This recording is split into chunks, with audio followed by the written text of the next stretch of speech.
আল্লাহকে যারা ভয় করে তাদেরকে মুত্তাকি বলা হয়। হুদাল লিল মুত্তাকিন, মুত্তাকিদের জন্য হেদায়েত। তাহলে কি শুধু মুত্তাকি পর্যন্ত খেলতো, না আর কারোর জন্য হেদায়েত আছে বলেন তো? শুধুমাত্র কি মুত্তাকিদের জন্য হেদায়েত থাকবে না আর অন্যান্য জন্য হেদায়েত আছে? তাহলে যদি মুত্তাকির জন্য থাকে তাহলে বোঝা গেল যে শুধু মুত্তাকিদের জন্য হেদায়েত, আর কারোর জন্য হেদায়েত নাই আছে? আল্লাহ পাক বলেন না, শুধু মুত্তাকিদের জন্য হেদায়েত, ততটুকু ক্ষান্ত নাই, মানুষের জন্য হেদায়েত। এবার মুসলমানদের সম্পর্কে আল্লাহ পাক বলেন সূরায়ে মুসলমান সম্পর্কে আল্লাহ পাক বলেন وَنَزَّلْنَا عَلَيْكَ الْكِتَابَ تِبْيَانًا لِكُلِّ شَيْءٍ وَهُدًى وَرَحْمَةً وَبُشْرَى لِلْمُسْلِمِينَ। আমি এই কোরআনকে নাযিল করেছি, এমন এক কিতাব নাযিল করলাম যার ভিতরে সব কিছু রয়েছে, হুদা ওয়া রাহমাতাও, যার ভিতরে রয়েছে হিদায়াত এবং রহমত, অবশ্যই লিল মুসলিমিন, আর মুসলমানদের জন্য রয়েছে সুসংবাদ। সুবহানাল্লাহ, মুসলমানদের জন্য কি রয়েছে? সুসংবাদ। তাহলে কি পাইলাম? এই কোরআন প্রথম পাইলাম মুত্তাকিদের জন্য হেদায়েত। কিদের জন্য? সূরা বাকারা ভিতরে পাইলাম মুত্তাকিদের জন্য হেদায়েত। আলিফ লাম মিম যালিকাল কিতাবু লা রাইবা ফীহি হুদাল লিল মুত্তাকিন, মুত্তাকিদের জন্য হেদায়েত। প্রথম পাইলাম কি? মুত্তাকিদের জন্য। দ্বিতীয় পাইলাম কি? মুসলিমের জন্য, কি? মুসলমানদের। তাহলে কি মুমিনের জন্য হেদায়েত নাই? আল্লাহ পাক আবার বলেন শুধুমাত্র মুত্তাকিদের জন্য হেদায়েত নয়, আল্লাহ পাক বলেন ইয়া আইয়ুহান নাস ক্বাদ জাআতকুম মাউইযাতুম মির রাব্বিকুম ওয়া শিফাউন লিমা ফিস সুদূর ওয়া হুদাও ওয়া রাহমাতুল লিল মুমিনিন। আল্লাহ রাব্বুল আলামিন বলেন হে মানুষ, তোমাদের কাছে আমি বললাম প্রথম তো মুত্তাকিদের জন্য হেদায়েত, এরপর আবার বললাম না মুসলিমের জন্য হেদায়েত। মুত্তাকি এবং মুসলমানদের জন্য হেদায়েত বলার পর আল্লাহ বলেন এটা মুমিনদের জন্য হেদায়েত। সুবহানাল্লাহ, এটা মুমিনদের জন্য হেদায়েত, এটা মুমিনের জন্য উপকার স্বরূপ। শুধুমাত্র যে মুত্তাকি তাদের জন্য নয়, শুধুমাত্র মুসলমান তাদের জন্য নয়, শুধুমাত্র যে মুমিন তাদের জন্য নয়, আরো একটা ধাপ আল্লাহ পাক বলছেন। তাহলে কি কাফের মুশরিকদের জন্য হেদায়েত নাই? কাফের মুশরিকদের জন্য এই তিনটা ধাপ পাইলা, কাফেরদের জন্য হেদায়েত আছে না নাই? আছে, অবশ্যই আছে। আল্লাহ পাক পবিত্র কালামে ইরশাদ করেন শাহরু রমাদানাল্লাযী উনজিলা ফীহিল কুরআনু হুদাল লিন-নাসি ওয়া বায়্যিনাতিন মিনাল হুদাই ওয়াল ফুরকান ফামান শাহিদা মিনকুমুশ শাহরা ফালইয়াসুম ওয়া মান কানা মারিদান আও আলা সাফারিন।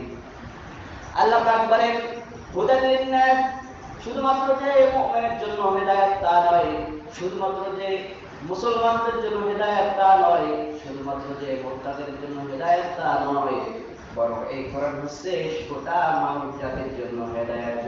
সুবহানাল্লাহ, হুদাল লিন-নাস। আল্লাহ পাক এই যে রমজানে কোরআন নাযিল করছে, এখানে এই আয়াত হুদাল লিন-নাস, গোটা মানুষের জন্য হেদায়েত।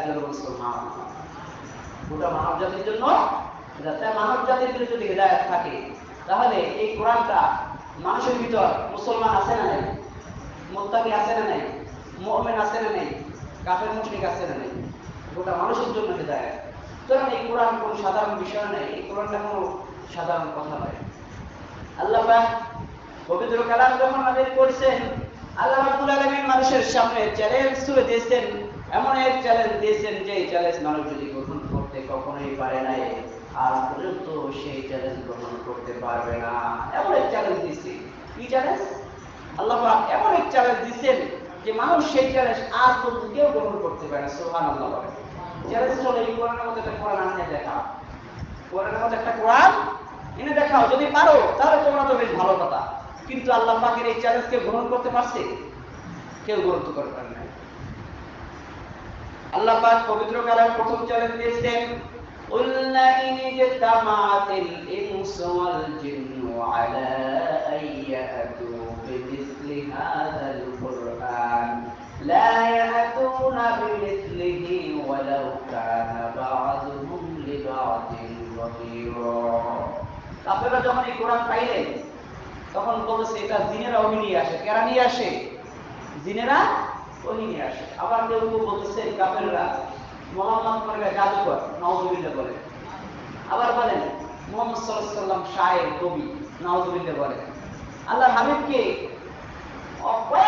ভাষায় গালিগালাজ করত, যে মুহাম্মদ সাল্লাল্লাহু আলাইহি ওয়াসাল্লাম জাদুকর, তিনি জাদু, সাহেব, শায়ের, কবি, তিনি কবিতা বলতে পারতেন, অথবা তার কাছে জিনেরা নিয়ে আসতো বিভিন্ন কথা, গোপন কথা নিয়ে আসতো। এইভাবে করে এই কোরআনটা নাযিল হয়েছে, তারা বুঝতে পারে। আল্লাহ পাক বলেন না, তোমরা যে আমার নবীকে তোমরা গালিগালাজ করতেছো, মিথ্যা অপবাদ দিচ্ছ, আসলে এটা কিছুই নয়, এটা আমি আল্লাহ তাআলার বাণী তোমাদের কাছে চ্যালেঞ্জ করলাম।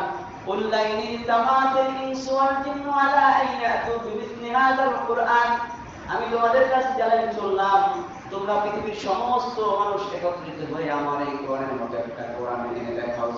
সুবহানাল্লাহ, চ্যালেঞ্জ দিয়েছেন, আমার এই সম্পূর্ণ কিতাবের মতো একটা কিতাব এনে দেখাও, আর সারা পৃথিবীর মানুষকে তোমাদের সহযোগিতা করে নাও, সাহায্যকারী বানাই নাও, এরপর তোমরা কোরআন বানাও।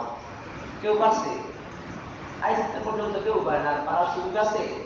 নাই। আল্লাহ পাক বলেন, ইয়াতুনা বিমিসলি হাযাল কুরআন লা ইয়াতুনা বিমিসলিহি ওয়ালাউ কানা বা'দুহুম লিবা'দিন যহির। তোমরা পারবে না, লা ইয়াতুনা, তোমরা আনতে পারবে না, বিমিসলিহি, এরকম অনুরূপ কোরআন একে অপরকে যতই সাহায্যকারী বানায় না। সুবহানাল্লাহ, কেউ পারছে পর্যন্ত পারেন। আল্লাহ পাক আবার সহজ করে দিয়েছেন, কোরআন একভাবে আসার প্রথম তো একটা কোরআন আনে দেখাও, এরপর আল্লাহ পাক বলে না, এত কঠিন হয়ে গেল, একটু কম করে দিন। এবার আল্লাহ পাক বলেন, আম ইয়াকুলুনা ইফতারা কুল ফাআতু বিআশরি সুওয়ারিন মিসলিহি মুফতারায়াতিন ওয়াদউ মান ইসতাতা'তুম মিন দুনিল্লাহি ইন কুনতুম সাদিকিন। আল্লাহ পাক এবার বলেন, তারা তো একটা কোরআনের মতো কোরআন আনতে পারে নাই, তারা সম্পূর্ণ কিতাব আনার সুযোগ হয় নাই, তারা পারবে না। আল্লাহ পাক এবার সহজ করে বলেন, যদি তারা না পারে তাহলে এই কোরআনের 10টা সূরার মতো সূরা এনে দেখাও। সুবহানাল্লাহ, কয় সূরা? 10টা সূরার মতো সূরা নাও। আমি আকুলু নাফতারা কুল ফাআতু বিআশরি সুওয়ারিন মিসলি, তাহলে 10টা সূরার মিসলি, আশারা 10টা সূরার মতো একটা সূরা এনে দেখাও। একবার 10টা সূরা যেরকম হয় এরকম 10টা সূরা এনে দেখাও। কেউ পারছে? কেউ পারে না। আর তোমরা আল্লাহ ব্যতীত পৃথিবীর যত মানুষ রয়েছে, যারাই রয়েছে, জিন ইনসান, সকলকে সাহায্যকারী বানাও। কোরআন বানাতে বলি আল্লাহ পাক এটুকু বলে, তুমি যে একলা বানাবা তা না, গোটা জাতিকে নিয়ে নাও, এরপর কোরআন বানাই দেখাও। কেউ পারছে? সেই সময় শুধু তাই নয়, এমন একটা যুগ ছিল, সেই সময় মানুষ কবিতা লিখতে লজ্জা বোধ করতেন। তারা কেউ কবিতা লিখতে মানে মুখস্থ করার জন্য লজ্জা মনে করতেন। এত মেধা ছিল, মাথার ভিতরে সব কিছু মুখস্থ থাকতো। ওই যে আপনি সাহাবীদের হাদিসগুলো শুনেন না, সাহাবীরা হাদিস গত গড় করে সমানে হাদিস বলছে, তার মানে মুখস্থ থাকতো সহজে, ঠিক কিনা? ব্রেন ভালো ছিল, তারা কখনো কোনো কবিতা লিখতো না, কোনো কিছু লিখে রাখতো না, তারা মুখস্থ করে রাখতেন। তাদের লজ্জা বোধ মনে করতো, ঠিক কিনা? কবিতা অন্য কিছু লিখতেন না, লজ্জা মনে করতেন, সব মুখস্থ রাখতেন। এত ব্রেনিয়া কেউ পারে না এই কোরআন আনতে। 10টা সূরার মধ্যে চ্যালেঞ্জ করার পর আল্লাহ পাক এই চ্যালেঞ্জ তারা গ্রহণ করতে পারে না। এরপর আল্লাহ পাক আরো সহজ করে দিয়েছে। আল্লাহ পাক বলেন, হে নবী, আমি আপনার কাছে চ্যালেঞ্জ করলাম, তাদের কাছে আপনি চ্যালেঞ্জ দিলেন, একটা কোরআনের মতো কোরআন এনে দেখাও, পারলো না। 10টা সূরার মতো সূরা এনে দেখাও, পারলো না। এবার আরো সহজ করে দিই, যদি পারে দেখেন পারে কিনা। وَإِن كُنتُمْ فِي رَيْبٍ مِّمَّا نَزَّلْنَا عَلَىٰ عَبْدِنَا فَأْتُوا بِسُورَةٍ مِّن مِّثْلِهِ وَادْعُوا شُهَدَاءَكُم مِّن دُونِ اللَّهِ إِن كُنتُمْ صَادِقِينَ। আল্লাহ পাক বলেন, হে নবী, আপনার কাছে আমি ওহী পাঠিয়েছি, এই ওহীটা আপনি তাদের কাছে দিয়েছেন। তারা পাওয়ার পরে আপনার কাছে এই চ্যালেঞ্জটা দিলাম, তারা সেই চ্যালেঞ্জটা গ্রহণ করতে পারে নাই। এবার আমি তাদেরকে সহজ করে চ্যালেঞ্জ দিই, যদি আমার এই কোরআনের ভিতর যদি কোনো সন্দেহ থেকে থাকে, তাদের যদি কোনো সন্দেহের অবকাশ থাকে, তাহলে তাদের কাছে চ্যালেঞ্জ দেন, আমার এই কোরআনের মতো একটি সূরা এনে দেখাও। সুবহানাল্লাহ, কয় সূরা? একটা সূরা। অতঃ শুহাদাকুম মিন দুনিল্লাহ, আল্লাহ বলেন সবাইকে সাহায্যকারী বানাও। প্রথম বলছে কয়টা? এক কোরআন। প্রথম বলছে কয়টা? সম্পূর্ণ কোরআন এনে দেখাও, পারলো না। এরপর বলছে 10টা সূরা এনে দেখাও, পারলো না। এরপর বলছে কি? একটা সূরা এনে দেখাও, পারলো। আর পর্যন্ত কেউ পারছে? কেউ পারে না। কোরআনের মতো কেউ কিতাব এনে দেখাতে পারবে? পৃথিবীর ভিতর যত কিতাব রয়েছে সকল কিতাবের প্রথম ভূমিকা আছে আমার। যদি এই কিতাবের ভিতর বইয়ের ভিতর ভুল থাকে আমাকে ধরাই দিবেন। আল্লাহ পাক বলেন যালিকাল কিতাবু লা রাইবা ফীহি হুদাল লিল মুত্তাকিন। এমন কিতাব যার মধ্যে কোনো ভুল নাই। সুবহানাল্লাহ। এমন কিতাব যার মধ্যে কোনো ভুল নাই। হুদাল লিল মুত্তাকিন, মুত্তাকিদের জন্য হেদায়েত। কোনো সন্দেহ নাই। রইবে ব্যবহার করে, সামান্য বিন্দু মাত্র সন্দেহ যেখানে থাকে সেখানে রইবে ব্যবহার করে, কোনো সন্দেহ নাই এটা আল্লাহর কিতাব, কোনো ভুল নেই, এটা আল্লাহর কিতাব। সন্দেহ আছে? সন্দেহ নাই। তাহলে এই কোরআন আল্লাহ পাক নাযিল করেছে রমজান মাসে। এই কোরআন আল্লাহ পাক নাযিল করেছেন মানুষের হেদায়েতের জন্য, মুমিনের হেদায়েতের জন্য, মুত্তাকিদের হেদায়েতের জন্য, গোটা জাতি, গোটা মানব ইনসানের হেদায়েতের জন্য, গোটা মানব জাতির হেদায়েতের জন্য। ঠিক কিনা? কিন্তু আমরা তা গ্রহণ করতে পারি না। কোরআন তো অনেক পড়তেই পারে না, পারে অনেক। কোরআন শুদ্ধ করার চেষ্টাও করে না। কোরআন পড়া ফরজ। কোরআন পড়া কি? ন্যূনতম নামাজের জন্য যতটুকু দরকার, প্রয়োজন, ততটুকু পড়া ফরজ। 2টা সূরা বা 3টা সূরা, 4টা সূরা, এরপর তাশাহুদ, দুরূদ, এগুলো পড়া ফরজ। ততটুকু নামাজই হবে না। এজন্য কোরআন শিখে করতে হবে। ঠিক কিনা? শুদ্ধ ভাষা শিখতে হবে। অল্প সূরা, অল্প পড়তে হবে, অল্প জিকির সূরা পড়তে হবে। যদি কেউ কোরআন শুদ্ধভাবে না পড়ে তাহলে তার নামাজ তাসবিহ দিয়ে আদায় করতে হবে। কি দিয়া? সুবহানাল্লাহ, আলহামদুলিল্লাহ, এগুলো করে নামাজ আদায় করতে হবে। তার মানে বোঝা গেল কোরআন শুদ্ধভাবে না পড়লে নামাজ হয় না। হয় কোরআন যদি কেউ না পারে শুদ্ধভাবে, তাহলে তার তাসবিহ দিয়ে আদায় করতে হবে নামাজ। এটাই মাসআলা। আজকে আমরা তো কোরআন পড়ার চেষ্টাই করি না। আজকে এটা মানুষের জন্য হেদায়েত। আল্লাহ পাক বলেন وَنُنَزِّلُ مِنَ الْقُرْآنِ مَا هُوَ شِفَاءٌ وَرَحْمَةٌ لِلْمُؤْمِنِينَ। এটা এমন কিতাব, এমন এক কোরআন আমি নাযিল করেছি তোমাদের জন্য মানুষ, গোটা মুসলমান মুমিন সারা জাতির জন্যই এটা হবে উপযুক্ত। সুবহানাল্লাহ। ঔষধ। وَنُنَزِّلُ مِنَ الْقُرْآنِ مَا هُوَ شِفَاءٌ, শিফা, সবার জন্য শিফা, সবার জন্য শিফা। সুবহানাল্লাহ। সবার জন্য। কতটুকু শিফা? এটা বিজ্ঞানের জন্য শিফা। বিজ্ঞানীদের জন্য কিরকম শিফা? অনেক শিফা। দেখেন আল্লাহ পাক কত ভাষায় মানুষকে বুঝাইছেন। 1450 বছর আগে আল্লাহ পাক বুঝাইছেন। কিভাবে বুঝাইছেন বুঝতে হবে। আলাম নাজআলিল আরদা বিহাদা ওয়াল জিবালা আওতাদা। আমি কি জমিনকে শয্যা স্বরূপ বানাই নাই? জমিনকে আল্লাহ কি বানাইছেন? বিছানা। কি বানাইছেন? বিছানা বানাইছেন। ওয়াল জিবালা আওতাদা, পাহাড়কে পেরেক বানাইছেন। যদি আপনি দরজা বানান, যদি আপনি ঘর বানান, পেরেক না বানালে ঘর থাকে? থাকে না। খুঁটি লাগে না? লাগে না। খুঁটি লাগে। পাহাড়কে আমি পেরেক স্বরূপ বানাইছি, জমি নালে ফেলে চলে যাই। কি হইতো? ফেলে চলে যাই, জমি বিলীন হয়ে যেত। আল্লাহ পাক পাহাড়কে পেরেক বানাইছে। আল্লাহ পাকের তার ঘোষণা। বিজ্ঞানীরা আবিষ্কার করছে যদি পাহাড় না থাকতো জমি ঠিকই থাকতো না। সুবহানাল্লাহ। বানাইছে কে? আল্লাহ পাক চাইলে পাহাড় পেরেক ছাড়া আল্লাহ আসমানকে রাখতে পারেন। আসমানকে আবার খেলাধুলা ভেতরে আল্লাহ পাক আসমান বানাই রাখছেন, সেখানে কোনো কিছুই খুঁটি দেয় না। জগৎ। সুবহানাল্লাহ। সেটা আল্লাহর ইচ্ছা। তিনি একবার জমিকে বানাইলেন পেরেক দিয়ে, পাহাড় ঠেকাই রাখছেন, আবার আসমানকে খুঁটি ছাড়া বানাইছেন। তার ইচ্ছা। তিনি যা চায় সব পারে। আবার মানুষের হাতের ভিতরে আল্লাহ পাক ছাপ দিয়েছেন। বিজ্ঞানীরা সব চুক্তি হয়েছে তারা আয়াহসাবুল ইনসানু আল্লান নাজমা ইযামা বালা কাদিরিনা আলা আন নুসাওয়িয়া বানানা। আল্লাহ পাক বলেন মানুষ কি মনে করে আমি কখনো তার অস্থি একত্র করব না? এই যে হাড় রয়েছে, মানুষ মৃত্যুর পরে আমি কি একত্র করতে পারবো না? আল্লাহ পাক বলে শুধু একত্রই করবো না, যে আঙ্গুরের ফিঙ্গারপ্রিন্ট রয়েছে এগুলো আমি এভাবেই তৈরি করবো। যখন সুবহানাল্লাহ। আল্লাহু নাজমা ইযামা বালা কাদিরিনা আলা আন নুসাওয়িয়া বানানা। এই যে আঙ্গুরের ফিঙ্গারপ্রিন্ট দেখেন, এটা কার সৃষ্টি? একজন মানুষ আরেকজন মানুষের ফিঙ্গারপ্রিন্টে কোনো মিল নাই, কোনো মিল নাই, এক জায়গা পরিমাণে মিল নেই। সুবহানাল্লাহ বলে। এটা বলছেন কে? আল্লাহ। আজকে 100 বছর 150 বছর আপনি ফিঙ্গারপ্রিন্ট পাইতেছেন, আল্লাহ তো 1400-1500 বছর আগে ফিঙ্গারপ্রিন্টের কথা বলছে। ঠিক কিনা? হেদায়েত এমনি আশা লাগে, লাগে কিনা?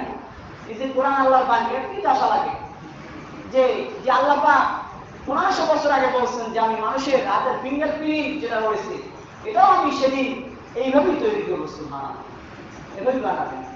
আয়াহসাবুল ইনসানু আল্লান নাজমা ইযামা, মানুষ হিসাব করে মনে করে যে মৃত্যুর পরে তাদের অস্থি হাড় এগুলো আমি একত্র করতে পারবো না। খবরদার, আল্লাহ পারে, শুধু পারবেই না, বালা কাদিরিন আলা আন নাসাউইয়া বানানা, তাদের হাতের যে ফিঙ্গারপ্রিন্ট সেগুলো আমি এভাবেই তৈরি করে দেখাবো। সুবহানাল্লাহ। শুধু তাই নয়, আল্লাহ পাক অন্য আয়াতে বলেছেন وأنزلنا الحديد فيه بأس شديد ومنافع للناس। আল্লাহ পাক বলেন আসমান থেকে নয়, সূর্যের আলো থেকে, আসমান থেকে আমি লোহা নাজিল করেছি। কি নাজিল করছেন? লোহা কোথা থেকে নাজিল হয়েছে? আসমান থেকে। ওয়ানজালনাল হাদিদ, আমি আকাশ থেকে আমি নাজিল করছি। নাজিল কি নিচ থেকে না উপর থেকে হয়? উপর থেকে। আমি উপর থেকে আমি লোহা নাজিল করছি। এখন বিজ্ঞানীরা পাইতেছে যে লোহা তো নিচ থেকে আসে। কোথা থেকে আসে? মাটি থেকে লোহা পাই। আল্লাহ পাক বলেন আমি তো উপর থেকে নাজিল করছি। তাহলে লোহা তৈরি হতে কত ডিগ্রি সেলসিয়াস লাগে? বিজ্ঞানী বলতেছেন যে 15 লক্ষ ডিগ্রি সেলসিয়াস লাগে। কত লক্ষ? 15 লক্ষ ডিগ্রি সেলসিয়াস। একটা লোহা তৈরি হতে 15 লক্ষ ডিগ্রি সেলসিয়াস উত্তপ লাগে। তাহলে দুনিয়ায় কোথাও কি এরকম গরম আছে, উত্তপ আছে? এরকম আগুন কোথাও আছে? এটা তো সূর্যের আছে নাকি? আল্লাহ পাক বলেন, সেজন্য বলেন ওয়ানজালনাল হাদিদা ফীহি বা'সুন শাদীদুন ওয়া মানাফি'ু লিন-নাস। মানুষ এই লোহা দ্বারা বিভিন্ন ধরনের উপকার পায়। সুবহানাল্লাহ। এই যে লোহা আসমান থেকে নাজিল করছি, এ দ্বারা মানুষ উপকৃত হয়। কে উপকৃত হয়? উপকৃত হয় কে? মানুষ। কে হয়? মানুষ উপকৃত হয়। কিরকম উপকার? লোহা, যে লোহা ডুবে যায় সেই লোহা লঞ্চ হিসেবে সমুদ্রে চলে, ঠিক কিনা? যে লোহা ডুবে যায় সেই লোহা সারা পৃথিবী শাসন করে। সমুদ্রে বড় বড় জাহাজ চলাফেরা করে, টাইটানিকের মতো তার চেয়েও বড় জাহাজ চলাফেরা করতেছে, ঠিক কিনা?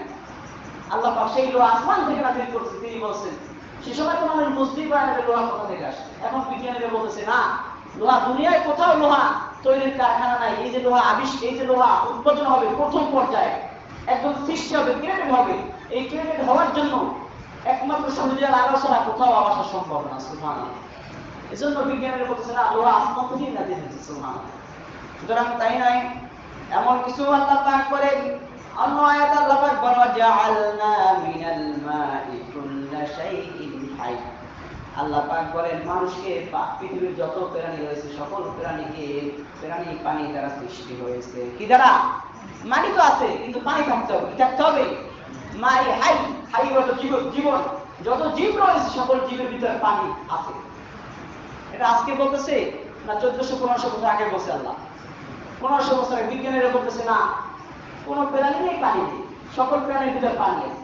সকল প্রাণীর ভিতরে কি আছে? পানি আছে। পানি ছাড়া কোনো প্রাণী থাকতে পারে না। পানি যেরকম জীবন, ঠিক প্রত্যেকটা প্রাণীর ভিতরে পানি আছে। মাই কুল্লা শাইইন হাই, সকল প্রাণীর ভিতরে পানি আছে। পানি অস্তিত্ব আছে। পানি অস্তিত্ব ছাড়া কোনো প্রাণী পাওয়া যায় না। মানুষের শরীরে ঘাম বের হয় কিনা? অন্য প্রাণী পালা দিয়ে মারেন, দেখেন গরু, ছাগল, পোকামাকড়, সবার ভিতরে পানি আছে না নাই? আল্লাহ পাক বলেন প্রত্যেকটা জীবের ভিতরে আমি পানি দিয়েছি। আর বিজ্ঞানীরা বলতেছে না, এই পানি ছাড়া কোন প্রাণী হয় না। সুবহানাল্লাহ বলেন। আল্লাহ পাক আবার বলেন ওয়াজআলনা আস-সামাআ সাকফান মাহফুযা ওয়া হুম আন আয়াতিহা মুরিদুন। আমি আসমানকে সুরক্ষিত ছাদ, আসমানকে আমি ছাদ স্বরূপ বানাইছি, কিন্তু তারা এই নিদর্শনকে অস্বীকার করে বসে, তারা এই নিদর্শনকে মানে না। আর আসমানকে ছাদের জন্যই বানাইছি। এই ছাদের কারণে অনেক বিপজ্জনক জিনিস আসমান থেকে নিচে পড়তে পারে না। বলুন সুবহানাল্লাহ। কিরকম জন্য? আসমান মানুষের উপকার। আসমান কি? মানুষের উপকারের জন্য। এগুলো মনে করেন যে সাধারণ বিষয় নয়, এটা মানুষের উপকারের জন্য আল্লাহ পাক সৃষ্টি করেছে। এমনকি সূরা মুমিনের ভিতরে আল্লাহ পাক বলেন মানুষের এই সাধারণ উপকার থেকে ক্ষান্ত নয়। আল্লাহ পাক পবিত্র কালামে বলেন ওয়ালাকাদ খালাকনাল ইনসানা মিন সুলালাতিন মিন তিন সুম্মা জাআলনাহু নুতফাতান ফি ক্বারারিন মাকিন। আমি এরপর মানুষকে একটা নির্দিষ্ট স্থানে রেখেছি, শুক্ররূপে সংরক্ষিত আধার স্থানে রেখেছি, এমন এক আধার অন্ধকার রেখেছি, মায়ের পেটে রেখেছি। এই অন্ধকারে সে ওখান থেকে আস্তে আস্তে বড় হয়েছে। সুবহানাল্লাহ। ثم خلقنا النطفة علقة فخلقنا العلقة مضغة فخلقنا المضغة عظاما فكسونا عظام لحما। এরপর আমি সুম্মা খলাকনা নুতফা, এরপর আমি মানুষকে এমন একটা রক্তপিণ্ড বানাইছি, এমন এক রক্তপিণ্ড বানাইছি। আবার আলাকা, এরপর আলাপাতের বানাইছি, রক্ত বৃদ্ধি বানানোর পরে আবার তাকে হাড় দিয়েছি, কি দিয়েছি, রক্তের পরে কি দিয়েছেন? প্রথম একটা নাপাক নির্যাস থেকে বানাইছেন, নাপাক পানি থেকে বানাইছেন। এরপর কি আলাপ রক্ত দিয়েছেন।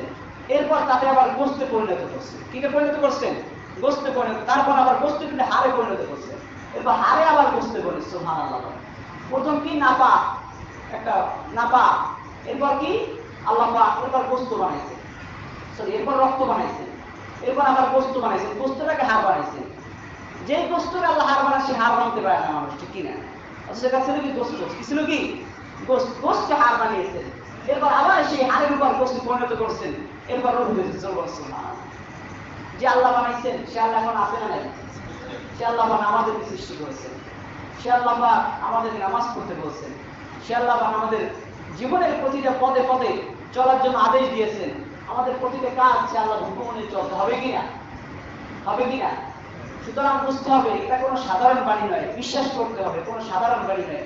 আপনি তো মনে করতেছেন কোরআন আজকে নামিল হয়েছে, 1450 বছর আগে এর কোনো অস্তিত্বই ছিল না, যে মানুষ রক্ত থেকে আসছে, মানুষ হাড় থেকে আসছে, মানুষের গোশ তৈরি হয়েছে, এরপর তার মায়ের গর্ভ থেকে দুনিয়া আসছে। এভাবে বুঝে নাই কেউ, বুঝতে পারছে কেউ? আবার আসমান থেকে লোহা নামিল হয়েছে, এটা কেউ বুঝতে পারে নাই, বুঝতে পারছে? আবার আল্লাহ পাক এদের সমুদ্রকে দুইটা ভাগ করছে, মানুষ বুঝতে পারে নাই, আল্লাহ পাক মানুষকে বিষয় করেছে। এই জন্য বলছিলাম